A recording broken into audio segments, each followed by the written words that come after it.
సర్వేశ్వరాయ విద్మహి స్థూలహస్తాయ ధీమహి తన్నో రుద్ర ప్రవోచోదయతే.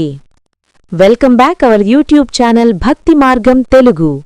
మన హిందూ సనాతన ధర్మం, మన సంస్కృతి, మన సంప్రదాయాలు. ఉపవాసం వెనుక ఉన్న ఆధ్యాత్మిక రహస్యం. మన భారతీయ సంస్కృతిలో ఉపవాసానికి ఒక ప్రత్యేకమైన స్థానం ఉంది. ఏకాదశి అయినా, శివరాత్రి అయినా, సంకటహర చతుర్థి అయినా చాలామంది భక్తులు ఆ రోజు ఉపవాసం ఉంటారు. కాని ఒక ప్రశ్న చాలామందికి వస్తుంది. దేవుడికి మనం తినకపోతే ఏమవుతుంది? ఉపవాసం ఎందుకుండాలి? దాని వెనుక ఉన్న అసలు రహస్యం ఏమిటి? ఈ విషయాన్ని ఇప్పుడు తెలుసుకుందాం. ఉపవాసమంటే అసలు అర్థం. చాలామంది అనుకుంటారు ఉపవాసమంటే రోజంతా తినకుండా ఉండటం అని. కాని నిజానికి ఉపవాసం అనే పదం 2 పదాల నుంచి వచ్చింది. ఉప ప్లస్ వాసం. ఉప అంటే దగ్గరగా, వాసమంటే నివసించడం.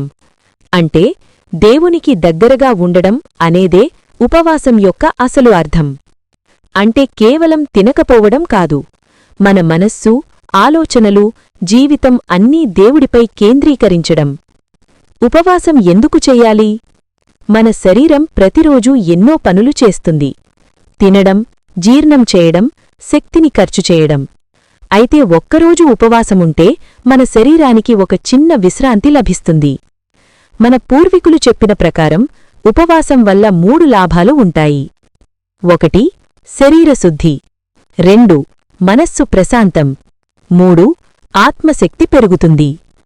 ఉపవాసం సమయంలో మనం ఎక్కువగా దేవుని నామస్మరణ చేస్తాం. అప్పుడు మన మనస్సు నెమ్మదిగా లోపలికి మళ్ళుతుంది. ఉపవాసం యొక్క ఆధ్యాత్మిక శక్తి. పురాణాలలో కూడా ఉపవాసానికి ఎంతో ప్రాముఖ్యత ఇచ్చారు. ఒకసారి ఒక భక్తుడు పూర్తి భక్తితో శివుడి కోసం ఉపవాసం ఉన్నాడు. ఆ రోజు అతను ఏమీ తినలేదు. కాని రాత్రంతా ఓం నమః శివాయ అని జపం చేశాడు. అప్పుడు శివుడు ప్రత్యక్షమై అతనికి ఇలా చెప్పాడని పురాణాలు చెబుతాయి.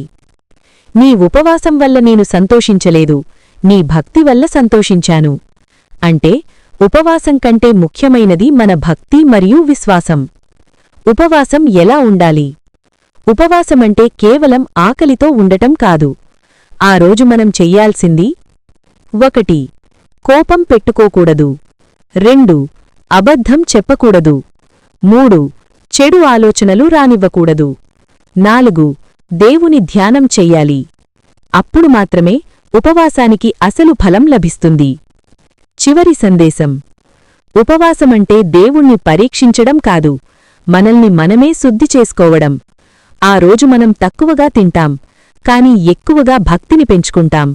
అందుకే మన పూర్వీకులు చెప్పారు, ఉపవాసం శరీరానికి శక్తి, మనస్సుకు ప్రశాంతత, ఆత్మకు పవిత్రత ఇస్తుంది. ముగింపు: ఈ వీడియో మీకు నచ్చితే లైక్ చేయండి, మా ఛానల్ను సబ్స్క్రైబ్ చేయండి. మరిన్ని ఆధ్యాత్మిక విషయాల కోసం మా ఛానల్తో కొనసాగండి. ఓం నమః శివాయ. 1. ఉపవాసం మహత్యం. ఒక పవర్ఫుల్ పురాణ కథ. మన పురాణాలలో ఉపవాసం శక్తి గురించి ఎన్నో కథలు ఉన్నాయి. వాటిలో ఒక గొప్ప కథ పార్వతీదేవి చేసిన ఉపవాసం గురించి. 1. పార్వతీదేవి చేసిన ఘోర తపస్సు. పూర్వకాలంలో పార్వతీదేవి చిన్నప్పటినుంచే ఒక నిర్ణయం తీసుకుంది. తాను పెళ్లి చేసుకుంటే అది కేవలం పరమశివుడినే అని. కాని శివుడు సాధారణ దేవుడు కాదు, అతను యోగి, తపస్సులో ఉండే మహాదేవుడు. అందుకే పార్వతీదేవి శివుణ్ణి పొందడానికి భయంకరమైన తపస్సు మరియు ఉపవాసం ప్రారంభించింది. మొదట ఆమె రోజుకు ఒక్కసారి మాత్రమే తినేది. కొన్ని రోజుల తర్వాత కేవలం పండ్లు మాత్రమే తింటూ ఉపవాసం కొనసాగించింది. చివరికి కొన్ని రోజుల తర్వాత ఆమె ఆకులు కూడా తినకుండా పూర్తిగా ఉపవాసం ఉండసాగింది.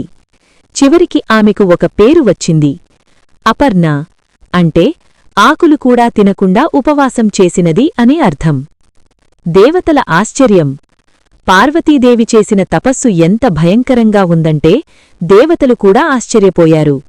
ఆమె శరీరం బలహీనంగా మారింది, కాని ఆమె భక్తి మాత్రం ఇంకా బలంగా మారింది. రోజూ ఆమె ఒకే మాట జపించేది, ఓం నమః శివాయ. ఆమె ఉపవాసం, తపస్సు, భక్తి చూసి చివరికు శివుడు ప్రత్యక్షమై పార్వతీదేవిని చూసి ఇలా చెప్పాడు: పార్వతీ, నీ ఉపవాసం ఎంత కష్టమైనా నువ్వు దాన్ని భక్తితో కొనసాగించావు. నీ భక్తి నన్ను చాలా సంతోషపరిచింది. అలా చెప్పి శివుడు పార్వతీదేవిని వివాహం చేసుకున్నాడు. అదే తరువాత ప్రపంచానికి తెలిసిన శివపార్వతి కళ్యాణం. ఈ కథ మనకు చెప్పే సత్యం. ఈ కథ మనకు ఒక గొప్ప సందేశం చెబుతోంది. ఉపవాసం శరీరాన్ని బలహీనపరచదు, మనస్సును బలంగా చేస్తుంది. భక్తితో చేసిన ఉపవాసం మన కోరికలను కూడా నెరవేర్చగలదు. అందుకే మన పూర్వీకులు చెప్పారు, భక్తితో చేసిన ఉపవాసం దేవుని హృదయాన్ని కూడా కదిలిస్తుంది. పవర్ఫుల్ ముగింపు.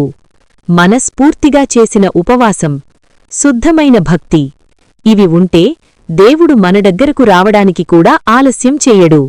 అందుకే మనస్సారా ఒక్కసారి చెప్పండి: ఓం నమః శివాయ. ఈ వీడియో మీకు నచ్చితే లైక్ చేయండి, మా ఛానల్ను సబ్స్క్రైబ్ చేయండి. మరిన్ని ఆధ్యాత్మిక విషయాల కోసం మా ఛానల్తో కొనసాగండి. ఓం నమః శివాయ. ఉపవాసం ప్రత్యేకత. ఒక పురాణ భక్తి కథ. పురాణాలలో ఉపవాసం మహత్యం గురించి చెప్పే ఒక అద్భుతమైన కథ ఉంది. ఈ కథ భక్తి, ఉపవాసం, దేవుని కృప ఎంత గొప్పవో మనకు తెలియజేస్తుంది. రాజు అంబరీష్ మహారాజు కథ.